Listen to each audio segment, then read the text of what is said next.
Poison Study by Maria V. Snyder. Audiobook by Cinna. Chapter 29. I scanned the two muscular guards. Swords, short knives, and manacles hung from their belts. They were well armed and wore grim expressions of recognition. I was outmatched. I touched the familiar lump of the switchblade strapped to my thigh, but decided to wait until the odds were more in my favor. The guards gestured for me to accompany them. I shot a final beseeching look at the commander, but nothing so far had roused him from his oblivious stupor. I felt a small surge of hope when the guards led me to a tiny, barren room in the guest wing, instead of the underground cells, in which Brazel housed his prisoners. Having spent a week in those dank, rat-infested chambers after I killed Rayad, I loathed the thought of ever going back. After the door was locked behind me, I took comfort from removing the picks from my hair. The lock was a basic pin and tumbler type, which would be easy to open. Before springing it, I slipped a small pick, with a mirror on the end, under the door. With the mirror, I spied a pair of boots standing on either side. Those overachieving guards had stationed themselves outside my room. I went to the window. The guest wing was on the second floor. My view included the main courtyard. I could jump to the ground if I was desperate, but for now, I would wait. The next day, I was permitted out of my room only to taste the commander's meals. After breakfast, Malkin waved a small vial of antidote in front of my face. "If you want this, you must answer a question," he said. I steadied my nerves.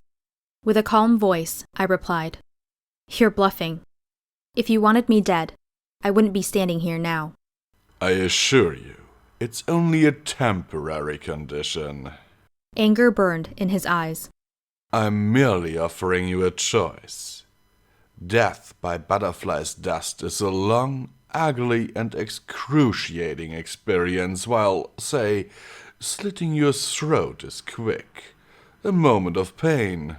What's the question? "Where's Valek?" I don't know, I said truthfully. I hadn't seen Valek since the fight in the woods.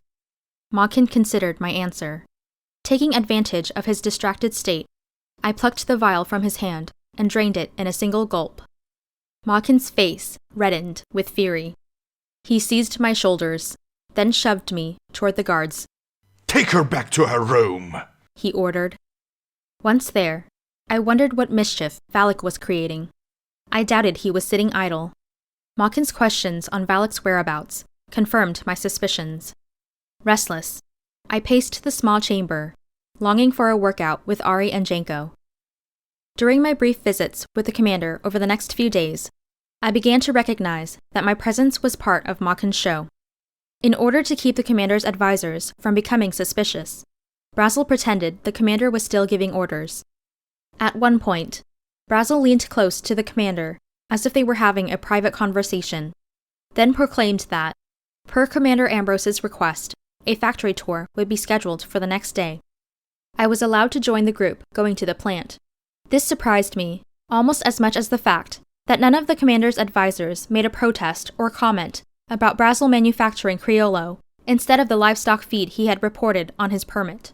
They munched on bars of Criollo, content to nod and agree with Brazel that the factory was a marvelous invention.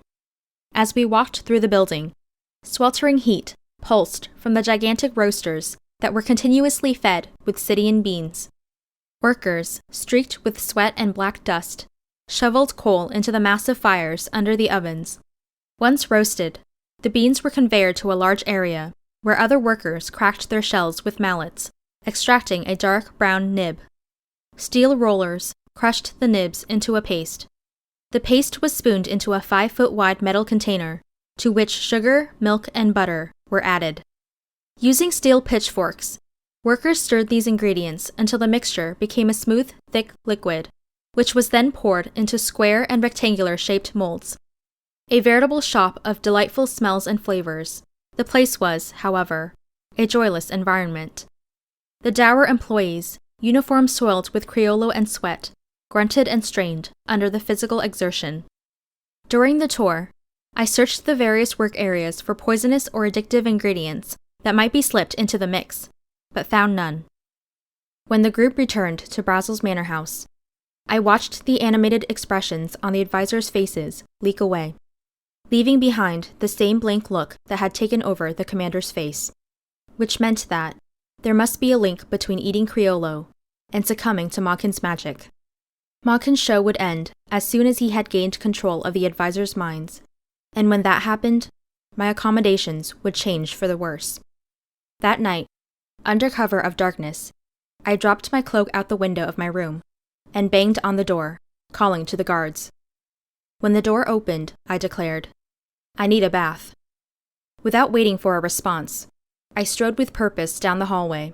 The guards followed. At the baths, one guard stopped me in the hallway, while his companion looked around inside. Only when he was sure I would be alone did he nod and step back. As I went through the entrance, I said in an authoritative voice, "I don't need an audience. Wait here, I won't be long." To my delight, they remained outside. I scurried to the far wall, where, hidden from view, there was another entrance. The guards might work in the manor house, but I'd grown up here. With a child's curiosity and free time, I had been able to explore almost every corner of the house. Only Brazel's private suite, office, and Rayad's wing had been off-limits. Unfortunately, once I turned 16, Rayad's wing became my daily nightmare. Pushing away the thought, I concentrated on the present. I pulled the handle of the door and encountered my first unwanted surprise. It was locked. No problem, I thought, reaching for my picks.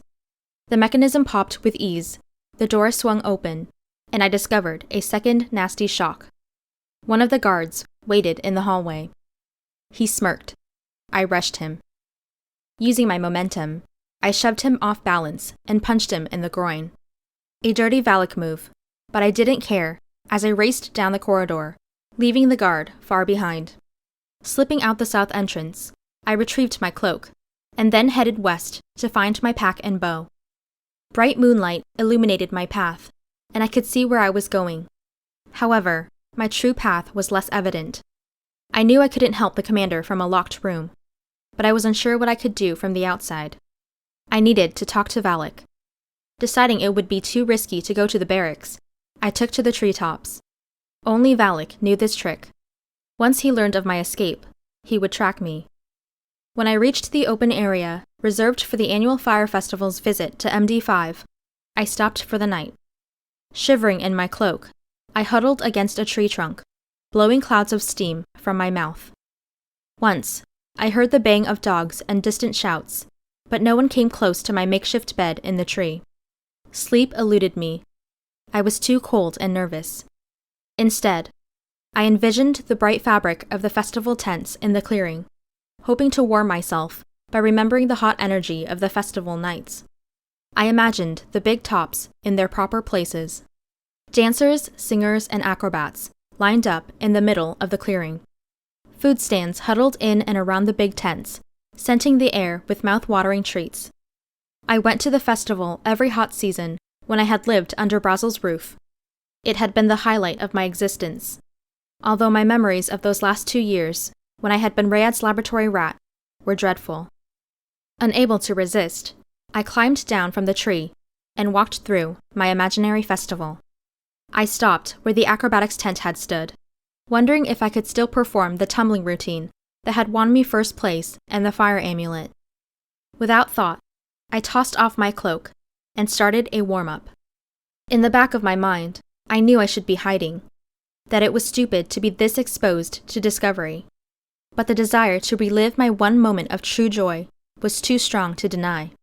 Soon, all thoughts of Brazel, Rayad, and Mawkin were banished as I spun and soared through the air. My mind settled into the mental zone of pure concentration I used when I fought. I relished the release, brief as it might be, from my days of tension and threat. As I performed my routine, I discovered that I could push my heightened awareness beyond my body to encompass the trees, even sense the animals in the forest. An owl, perched high on a branch, tracked the movements of a field mouse. A family of possums slipped without sound through the underbrush. A woman, crouched behind a stone, watched me. Stealing into Irys's mind was as easy as slipping on a pair of gloves. Her thoughts flowed into my mind like silk. I reminded her of her younger sister, Lily, and she longed to be back home with her family, not sneaking around in cold, horrid Ixia. The situation in the north was getting dangerous. She would be safer in Cydia. But for how long, she wondered. As a master-level magician, she couldn't allow the abyss of power that she had felt emanating from this area to continue. Kangum, who called himself Mogkin, was producing theobroma at alarming quantities. He had also rigged a way to intensify his power. Irys's thoughts returned to me, and I felt a tug on our mental connection. Yelena, what are you doing in my mind? I'm not sure how I got here. Haven't you figured it out by now? You're focusing your magic when you fight. That's why you instinctively anticipate your opponent's moves. I felt you at the castle when you were fighting your friends. Now that you have learned to harness your power, you have taken the next logical step by expanding it beyond the immediate area. My surprise broke our link. I stopped, panting in the cold night air as Irys emerged from the woods. Does that mean I'm not going to flame out? I asked. You've stabilized, but you won't get any stronger unless you receive the proper training. You don't want to waste your potential. Come south now. Your pursuers are miles away. The commander is ensorcelled. Nothing you can do. His mind is probably gone. Mogkin has been feeding him theobroma. I've smelled it since I arrived. Theobroma? Do you mean Criollo? The brown-colored sweet that Brazil's manufacturing? That sounds right. It opens the mind to magical influence. It relaxes the mental defenses, allowing easy access to someone's mind. We use it as a training tool in controlled situations, where a fledgling magician is close to the subject. The commander has a strong personality, very resistant to magical suggestion. Theobroma breaks down that barrier, which helps when a student is learning, but using it on the commander to gain control of his mind is the same as rape. Irys pulled her cloak tight around her shoulders. Even with theobroma, a magician shouldn't be able to reach the commander's mind from this distance. But Mogkin has. He has found a way to boost his power. Irys rubbed her arms with her hands, trying to warm up. I'm guessing Mogkin's visit to the castle was to lock himself into the commander's mind so he could lead him out here. What can we do to break the lock? I asked. Kill Mogkin. But it'll be difficult. He's very powerful. Isn't there another way? I recalled my conversation in the woods with Valek about murder as a solution. My formula, he had said, and it still annoyed me. He'd probably never been in the lose-lose situation I was always finding myself in. Block Mogkin's power supply. That might work. He'll still have magic, but it won't be enhanced. What would his extra power look like? How do we find it?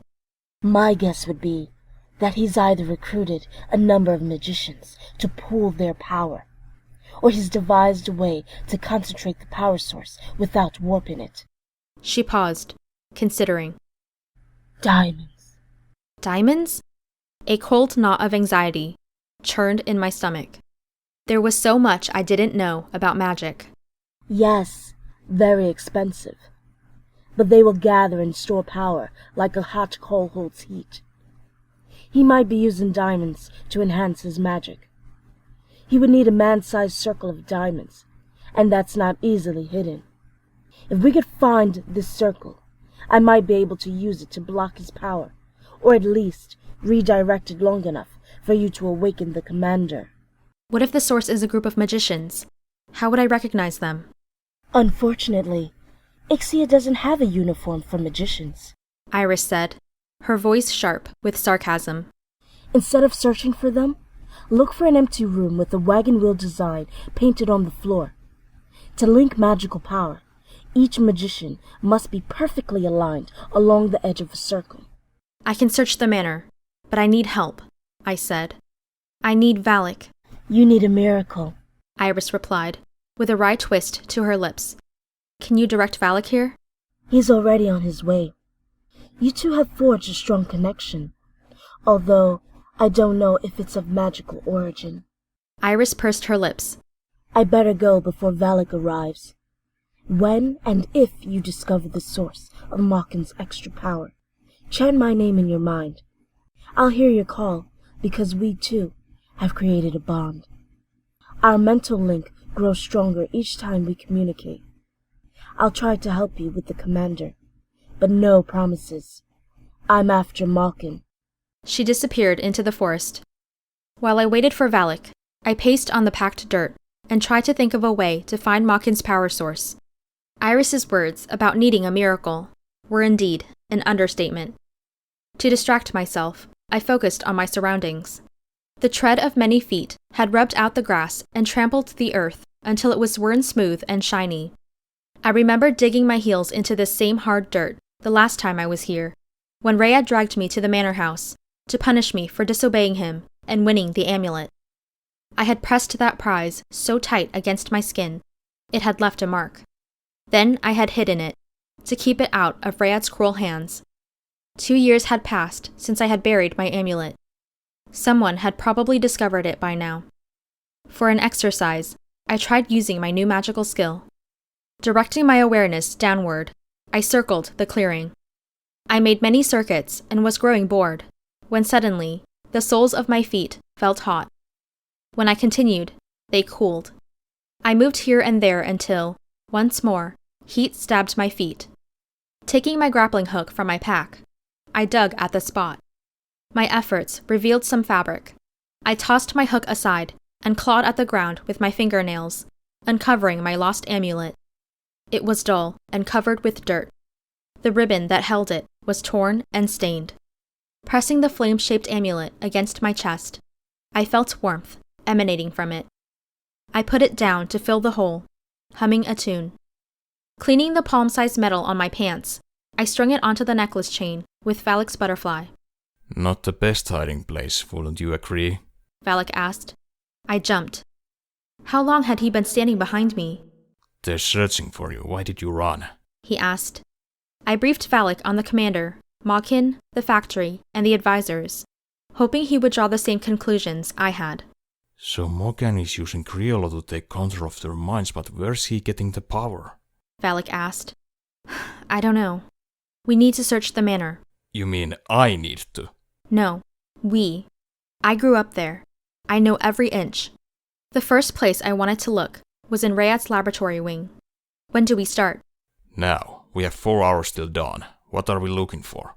When I explained that we were seeking either a circle of diamonds or a painted wheel, Valek's thin eyebrows puckered, as if he wanted to question me about how I had come by this information. He held his peace and headed back toward the barracks. I hid outside, while Valek changed into his black skin-tight sneak suit. He brought me a dark-colored shirt to wear over my bright red uniform shirt, and carried an unlit bullseye lantern. My cloak would be too cumbersome for creeping through the halls, so I hid it in the bushes. We found a back door, near the servants' quarters. Valek lit the lantern. Pushing the slide almost closed, he allowed only a thin ray of light to escape. Inside the manor, I took the lead. Rayad's suite was in the east wing, on the ground floor, opposite the laboratory. The entire wing had been his, and there were a number of doors that he'd kept locked while I had been the resident laboratory rat. Old horrors haunted me as we searched. My skin felt tight and hot. I recognized the faint acidic aroma of fear that mixed with the dust stirred by our footsteps. It was my smell. I had worn it like a perfume whenever Rayad dragged me to his test. The thick air pressed down on me, filling my mouth with the taste of ashes and blood. I had bitten my hand without conscious thought. It was an old habit, a way to stifle my cries. Exploring the laboratory room, the thin lantern's beam spotlighted instruments hanging from the walls and piled on the tables. Each revelation sent a cold, numbing pulse through my body, and I shrank away from the large shadows of equipment unrevealed, unwilling to even brush against them. The room resembled a torture chamber. rather than a place for experiments. Feeling like an animal pierced in the metal jaws of a trap, I wanted to scream and bolt from the room. Why had I brought Valek here? Brazel's advisors were housed on the second floor. Malkin's diamond device, if there was such a thing, was probably hidden near his room, not down here. Valek hadn't said a word since lighting the lantern. In the hallway outside Rayad's bedroom, a physical force prevented me from entering. My muscles trembled. An icy sweat soaked my uniform. I waited at the door while Valek went in. I could see the dark, malevolent shape of Rayad's sadistic toy chest lurking in a corner of the room. If I burned that chest to cinders, I wondered, would my nightmares cease? Not if I can help it, Rayad's ghost said, materializing beside me in the hallway. I jerked back, hitting the wall. A yelp escaped my lips before I could shove my hand into my mouth. I thought you were gone for good, I whispered. Never, Yelena. I will always be with you. My blood has soaked into your soul. You have no chance of cleansing me away. I have no soul, I said under my breath. Rayad laughed. Your soul is drenched black with the blood of your victims, my dear. That is why you can't see. That heavy blood-soaked essence will sink to the bottom of the earth, where you will burn in eternity for your crimes. From the voice of experience, I whispered with a rage that made my voice hiss. Valek came out of Rayad's room. With a face pale as bone, he stared at me with a horrified expression, so long that I wondered if he had been struck dumb. Finally, closing the door, Valek walked past the ghost without seeing him, then stopped at the next locked room, pausing a moment with his head bowed to press a hand to his forehead. There's someone who really needs to be haunted, Rayad said, stabbing a ghostly white finger at Valek. It's a shame he doesn't let his demons bother him, because I know a certain dead king that would love to plague him. Rayad looked at me. Only the weak invite their demons to live with them. Isn't that right? I refused to answer Rayad as I followed Valek. We continued our search, but it was obvious that, other than the laboratory, the wing had been abandoned. There were 3 doors left. While Valek picked the 2 locks, Rayad chatted on. My father will soon send you to me, Yelena. I am looking forward to spending eternity with you. He leered and wiggled his fingers at me. But I was no longer interested in the ghost. The contents of the room before me riveted my attention. Inside, dozens of women and a few men flinched from the yellow beam of Valek's lantern. Greasy hair obscured their dirt-streaked faces. Rags clung to their emaciated bodies. None of them spoke or cried out. To my increasing horror, I realized they were chained to the floor, in circles. 1 outer circle and 2 inner rings, with lines painted between them. When Valek and I stepped into the room, the foul stench of unwashed bodies and excrement wafted through the air. Gagging, I covered my mouth. Valek moved among them, asking questions. Who are you? Why are you here? His queries were met with silence. Their vacant eyes followed his passage. They remained where they were chained, staring. I began to recognize some of the grubby faces. They had lived in the orphanage with me. They were the older girls and boys who had graduated and were supposed to be employed throughout the district. The sight of one girl, her ginger hair dull and matted, finally made me cry out in pain. Kara's soft brown eyes held no sign of intelligence as I stroked her shoulder and whispered her name. The free-spirited girl I had cared for in the orphanage had become a mindless, empty shell of a woman. My students, Rayad said. His chest puffed out in pride as he floated in the middle of the room. The ones who didn't fail. What now? I asked Valek with a shaky voice. You're arrested and thrown in the dungeon, Malkin answered from the entrance. Valek and I spun in unison. Malkin loomed in the doorway, his arms folded across his chest. Valek charged him. Fury blazed in his eyes. Malkin stepped back into the hallway. I saw Valek stop just past the doorway and raise his hands in the air. Damn, I thought, racing to help him. Malkin stood like a coward behind 8 guards. The tips of their swords were aimed mere inches from Valek's chest.